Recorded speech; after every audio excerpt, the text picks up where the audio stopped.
Hey, this is Meredith's husband. I've got some SEO advice for you, but I'm going to keep it really simple so that you can understand it, so it makes sense, and most importantly, so you can actually use it.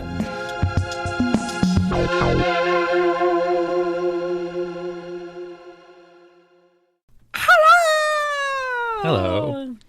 How are you doing? I'm good. How are you doing? I am great. Thank you. Yeah. How are you? I'm good. I'm really good. Oh, yes. It's been a good week. It's been a great week, I have to say. Let's let everybody know what we did this week. I visited one of your, it's not technically a photo group, but one of your groups. One of my groups, yes. Yeah. You made a star appearance, and it was awesome. First of all, I was so proud of you. And you helped so many people, and everybody had a really great reaction, and everyone was awesome. It was the Tuesday Together, the New York edition. Mm-hmm. And it was a great group of people. A great group. I really enjoyed it. I thought everybody there was absolutely lovely. I was like, I want to actually be a part of this. Yeah, you should be a part of it. It's great. It's great. Kate is our fearless leader. She's awesome. Everybody in it is lovely. Yeah. Just lovely. So it was basically, I talked a little bit about SEO as a sort of guest speaker about SEO, and then you were the guest speaker. Yeah, we did some Q&A. I thought it was great. I think everybody got value out of it. I think people got a lot. Their minds were blown, and what a lot of people said was how you simplified this murky, foreign, alien thing. Yeah. Well, that's what I'm trying to do. But at the end, somebody said, it was a lovely question. I think it was Kate, but I'm not sure. She said, how can we give you money? Oh, yeah. Oh, man, I don't get that question often enough. I don't think it was Kate. It was this other woman who was great. Yeah. Which I was flattered to receive that question, but it made me think, if there are people out, like there's literally no way right now, if somebody wants to give us money or support. We don't have Patreons. We don't have sponsors. There's nothing. We've said leave a review, and it's kind of been like a soft launch. We've been a little bit under the radar. Yeah, under the radio. And on the radio. So I figured, you can stop singing. Okay. For everyone's sanity. Yeah, so I set up a subscription. So you can go and subscribe. You can go to Meredith's Husband and subscribe. It's $5 a month. It's not a ton of money. It's in place of something like Patreon. If you want to support and be part of our team and say thank you. That's great. Yeah, do that. That's a nice little token of appreciation. Yes. And I don't know, the other podcasts that do this, I know there's often like benefits. If you subscribe, you get this, that. I haven't decided on the benefits yet. Okay, well. Because a lot of them, they always seem to, you get bonus content, which to me seems really weird because I put the best content I can in the podcast. Yeah. So any bonus content is going to be extra content. It's not the best. Right. I put the best. So you'd be paying for something that's normally free in order to get worse content. It just doesn't make sense. Yeah. What do they say? Yeah. Well. I mean, some of them are like, I suppose, a different type of content. Perhaps. We may do that. We may do, an additional level of some sort at some point, which is like we do weekly one-on-one set. We do something else. I don't know what it'll be. Right. When it'll be good. Oh, if you're thinking about it, it'll be good. Yeah, it's not going to be cheesy outtakes. Do you know? I really think people are filled to the brim with marketing bullshit. Like, hey, I agree. Here's my free webinar, and then they're like, Can we talk about money? Webinars are a 45-minute commercial. It's a 45-minute commercial. And I guess I would be the person who'd be like, that's great. Wow. I suppose tech in some ways. I am. This podcast is a 30-minute weekly commercial. Yeah. Well, but no, because it's giving away information that's necessary and important. And it's not giving like a tidbit, and then if you really want the stuff, or maybe we're cutting this. I don't know. I cut all the tips out every week. I've never listened to it. So Webinars are that's what a webinar is supposed to be. It's supposed to be some useful information, and then at the end, if you want more, then you can do this. But it's really grown into an art form of like, this is the structure. You spend 5 minutes on this and 5 minutes on that, and then you ask this question, and then you ask that question, and then you show the price again, and then you show all the add-ons. Yeah, it's and you always say, wait to the end, and we'll have a really special offer for you.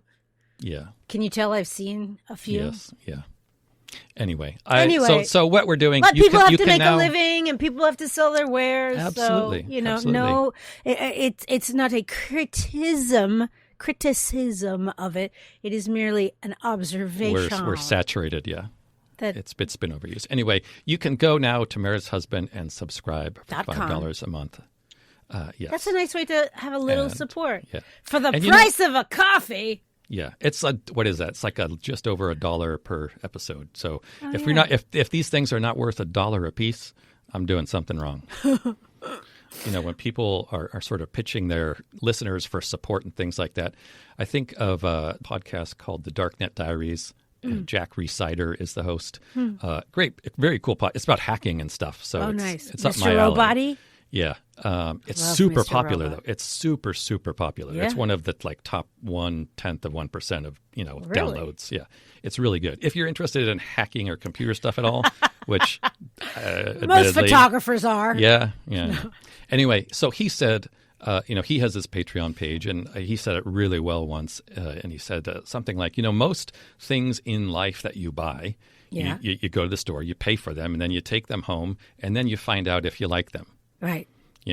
So I guess maybe there are exceptions, like when you eat a meal. But he's like, a podcast is the exact opposite. You get to consume it all, as much of it as you want, and then decide if you want to pay for it. Oh, interesting.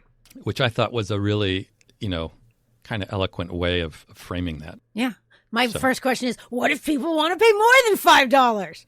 But that's me just looking Maybe at the future. I'll set up it. No, it's okay. If I think this is perfect. It's honestly not the money so much that matters, but it's more the kind of the thought that counts. And support. For me anyway, yes. Yeah. I love, like the group on Tuesday. Yeah. I love seeing people's light bulbs go on. I know, and then get so excited great. about things. That's great. They're all anyway. so wonderful and lovely. Okay, so let's move on. Yes. What is on the ticket today? Well, I did get a follow-up question from our last episode. I think it was our last episode, which was a week before Thanksgiving. So we had a week off.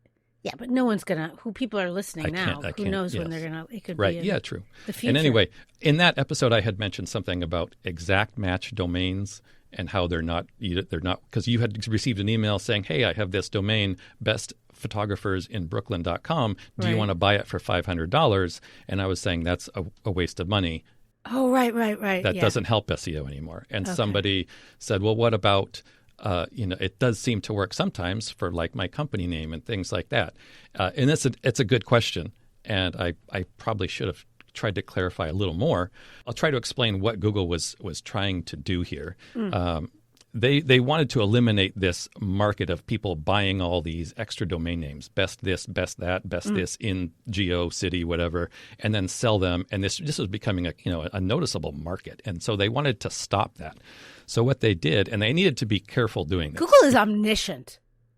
Yeah. But they really do try to not be evil like this. Right, they try to do good things. Yeah. So they needed to eliminate that, but they needed to be careful because they don't want to make it so let's take your domain name, Meredith Zinner Photography. Yes. If they took away all sort of matching of keywords and domains, then if somebody searches for Meredith Zinner Photography, your site's not going to come up if it doesn't match with the domain. Right.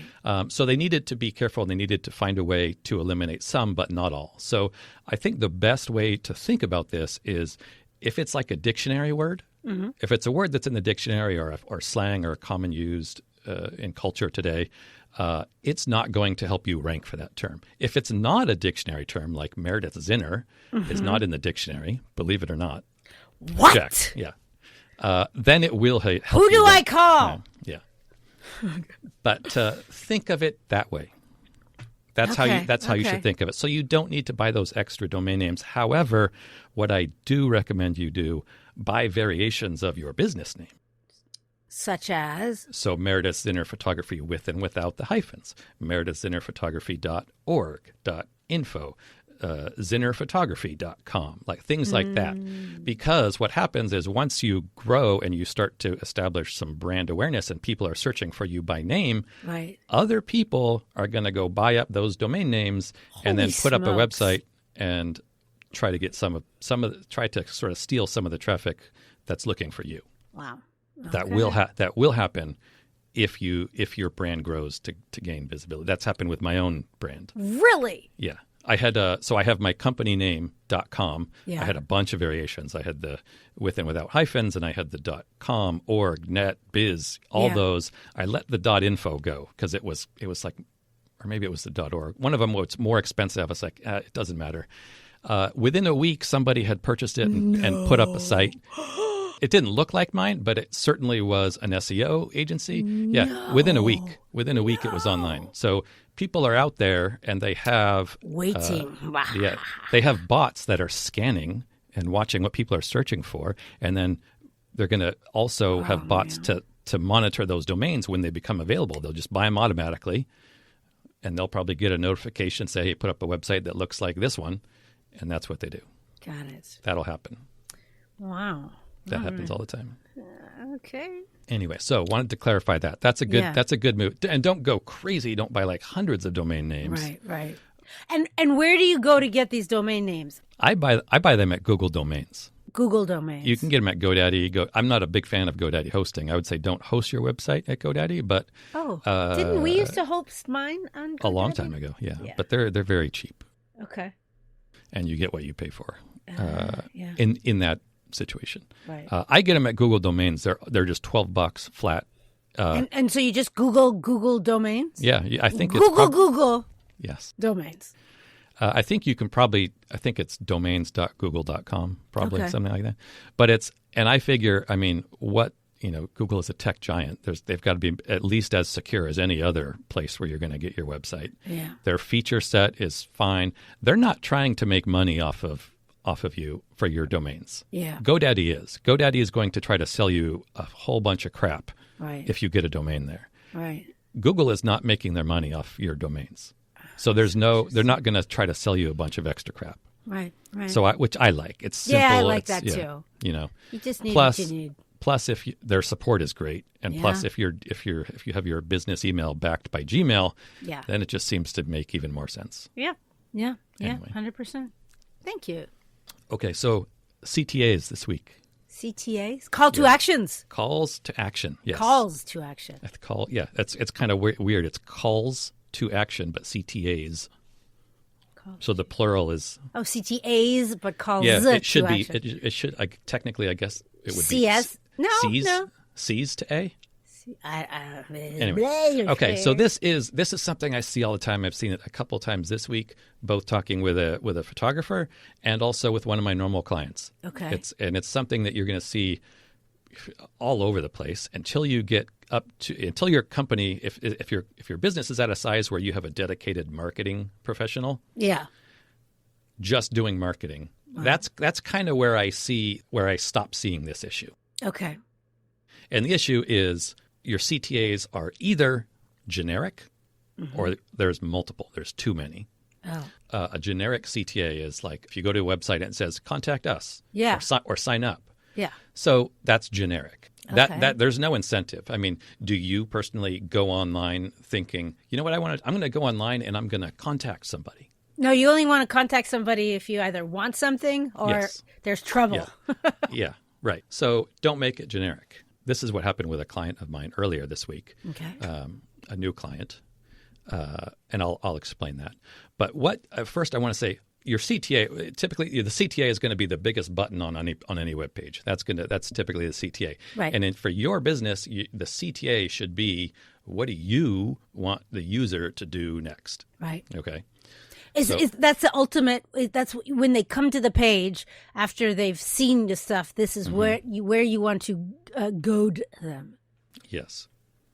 Direct them. I guess so. I don't know what that means, but Yeah, this is the purpose. This is literally the purpose of Right. having a website. It's to get people to take the next step.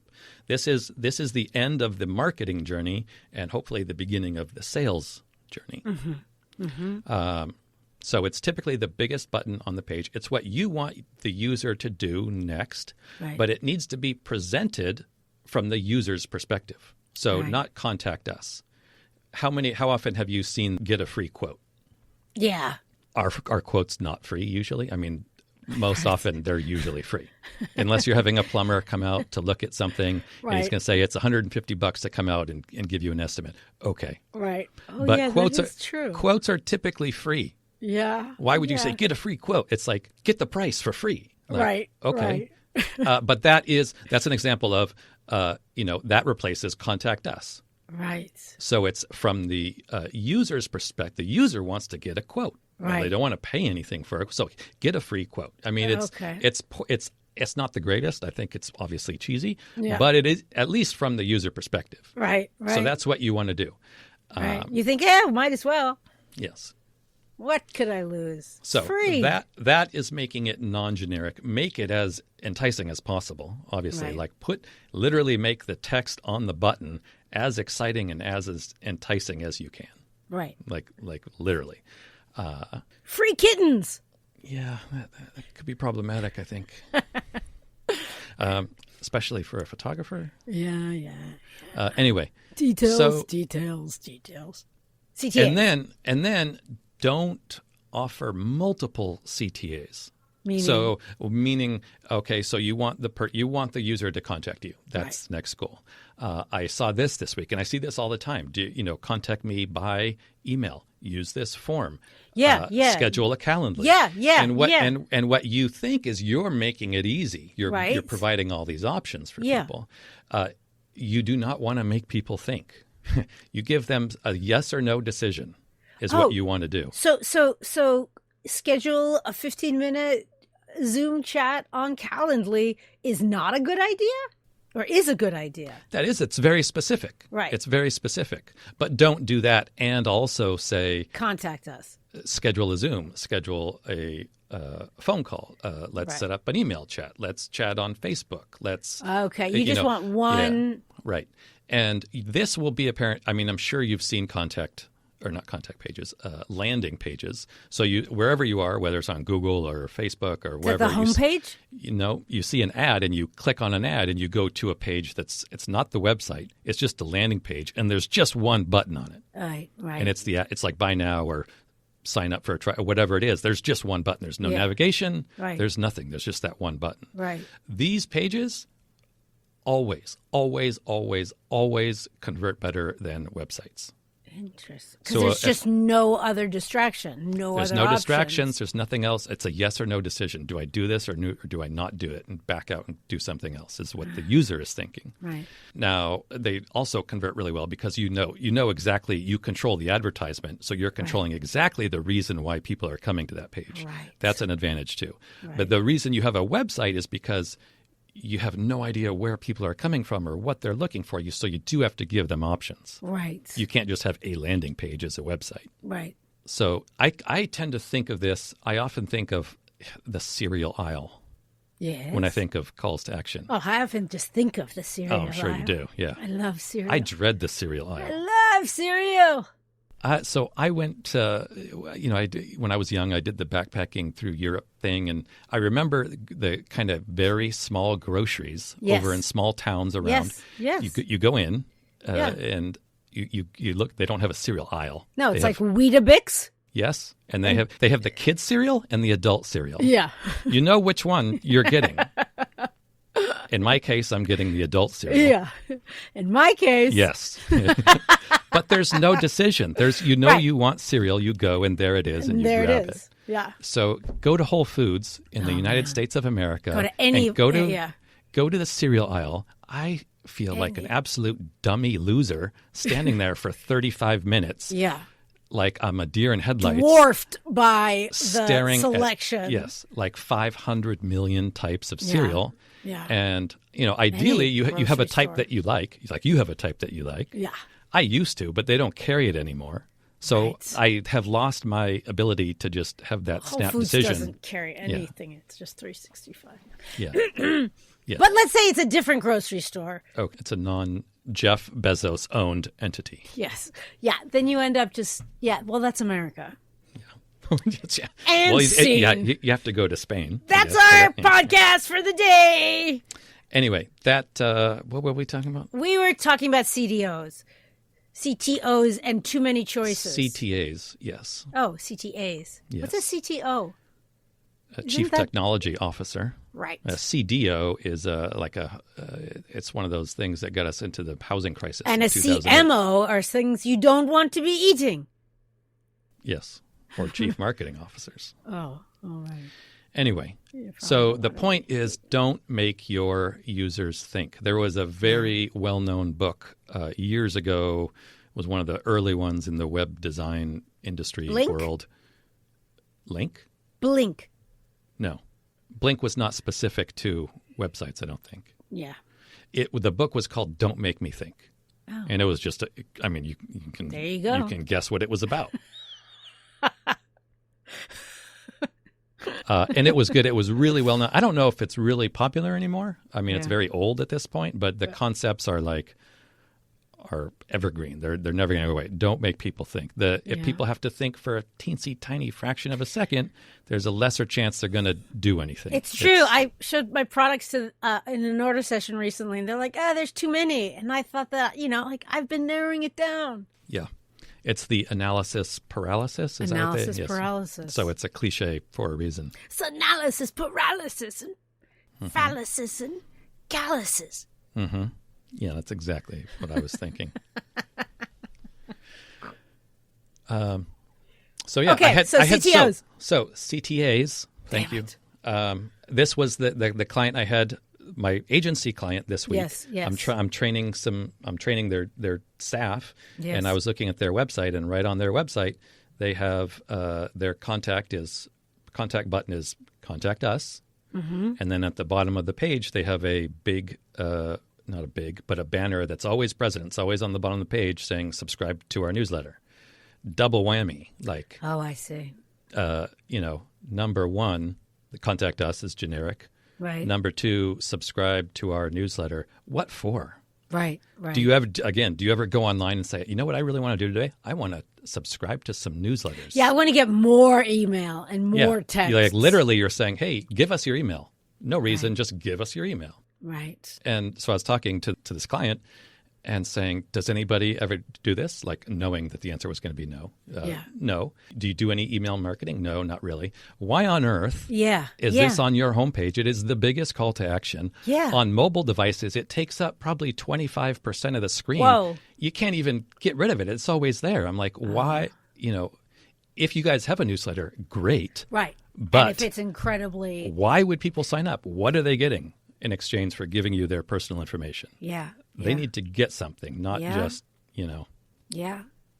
If you're just asking for people's email, you're essentially just standing on the street asking strangers for money.